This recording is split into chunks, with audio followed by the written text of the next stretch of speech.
Yo, Jason here with Diomedes Industries, showing you another one-take tutorial on how to sharpen a swivel knife. What we're going to do is use one of these pieces of kit. It's actually a two-part piece. It's this yoke and this barrel here to sharpen the blade of our swivel knife. And we're going to use this as a guide. It's got a little roller wheel on the bottom, and it's designed to hold a consistent angle all the time. All we need to make this really simple is a flat surface. If you don't have granite for your working surface right now, you need to go get some. The easiest place you can get that is a countertop area. Just get their cutoffs, have them cut them off. This piece cost me $5. Super simple, super flat. If you want to go super duper flat, go get yourself a machinist plate. It's about $30 from a place like Granger. Anyway, once you have that, get yourself one of these. Now, if you're like me and you're using a Barry King swivel knife, which I freaking love for the price, I don't think there's any much better. The blade's missing out of this one, taken out because we're sharpening it. These are about $35 from Barry King. And no, I don't get any money to talk about them. If you're getting a Barry King, quite often Barry King's swivel knives are sent with .250 quarter-inch blades. You'll need to modify this centerpiece here because it's made for tandies. Super simple, quarter-inch drill bit, drill it out, add a little bit of oil into it, and then it'll slide right in and you're good to go. The next thing you're going to do is find the right angle. So you're going to play around with this just a little bit, but you're going to want to rock this back and forth, forward and back, to try to match the angle that it came from the factory at. Now, Barry King stuff comes super sharp, super honed, perfect. So you might want to set that when you get it from the factory at the right angle, and look down on that and shine light on it to make sure that you're accurate. And then just take a quick Sharpie or something else that's going to be permanent and mark that so that you know exactly where that's going to be for the remainder of this knife. You can always set it back up, of course, but it's a good idea. Now, if you've just jacked up your knife, you're going to want to start with a grit that's fairly low. And when I say fairly low, we're talking like 600 grit, maybe 400 grit. I don't know what you'd have to do to a swivel knife to start at like 200 grit, but bad juju has occurred at that point. I usually start around 600 to 800 if I'm just wanting to move quick. I bump up to 1,000, then 1,500, then 2,000, 2,500, then I strop. That's when I'm originally setting it up. If I'm just wanting to touch it up and do a really good job of that, start at 1,000, touch it up real quick, flip it on both sides a couple of times, and then strop it, and you're good to go. Now, most times you don't even need to do this when you're actually using it. You just need to strop it, but this is for when you're setting it up. So, we're setting this bad boy up. We put a little bit of oil on our wheel here. We're going to add just a little bit of water onto our wet, dry sandpaper, just to get rid of the swarth as we're using it. We're going to lay that flat and put our finger on it. And then we're just going to, pull this backwards until we feel it stop resisting as much. When you're moving it around on this wet, dry sandpaper, I'm keeping the paper flat as I can, and I'm moving this around. You can actually, when you're setting it up, go back and forth as long as you're careful. We're going to be setting this up, and now I can already feel, this is my 2,500 grit, I've already gone through everything. Now I can feel, I'm turned towards you guys so you can see what that looks like. Now I can feel that it's lost its grab. It's not grabbing it nearly as much as it was. And I don't know how well you're going to be able to see that, but you can see that's a high polish already. Now, you don't want to go too crazy on just one side, of course, because you're sharpening one side, not the other. And remember, we use this Sharpie to mark the angle on one side. Now, if you'll look, that's all kicked off to one side.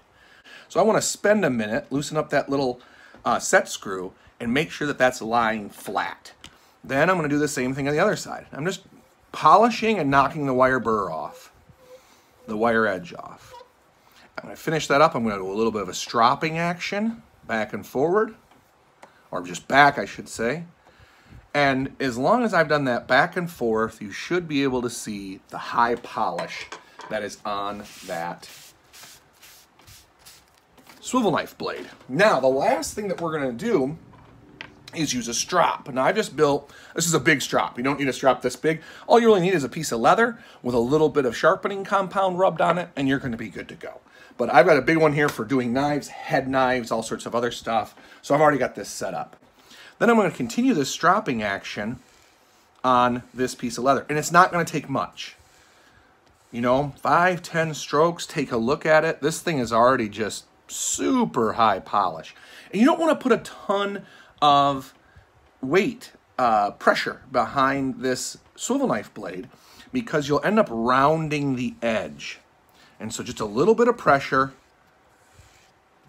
knocking the wire edge back and forth, getting my hand out of the way so you can see what I'm doing. Lightening up my pressure, just focusing on that tip.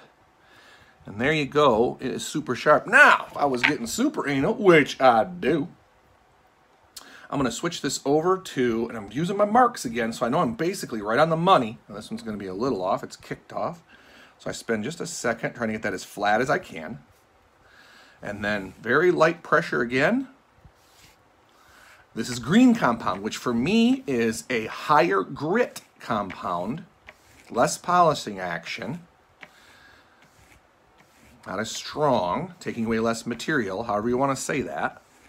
And I'm going back and forth, and that is just redonkulous now. One more side, and then I'm just going to do this freehand at the very end to get it just perfect. Now again, we're doing this once. We might only need to do this every, depends on how much you carve. If you're carving a lot, maybe you need to do this every month or 2 months. I do this probably once every 6, and it's really just when I start thinking about it and say, hey, you know, I need to treat my tools well. They treat me well. Let me take care of them. And so there we go. Let's see how well, oh, actually, I'll do one more thing here. I'm going to take it out of its holder here, which is just held in with a little set screw. Take it out of its holder. That's going to fit pretty tight if you use a 250 drill bit to modify that. If it's a Tandy, it's going to fit perfectly. It's designed for it. It's one of the better tools I've found from Tandy. I don't have no reason to replace it, and it's inexpensive. So now I've got this guy here back in its knife, and this is how I would strop it, were I just setting it up to sharpen. And I'm doing a little bit of a rocking action, not much. Just enough to catch that edge, putting a little bit of a convex on it. That's what a strop is going to do. Just catching that edge, going back and forth, just making sure I get rid of that wire burr. And let's see how we ended up. I've got a piece of leather here, rapid cased, which is not a full casing. It's all I need, though, to do my tooling. And I'm going to put this in here now. I'm going to give you a demo to see how it does. Now this is just smoking through this leather.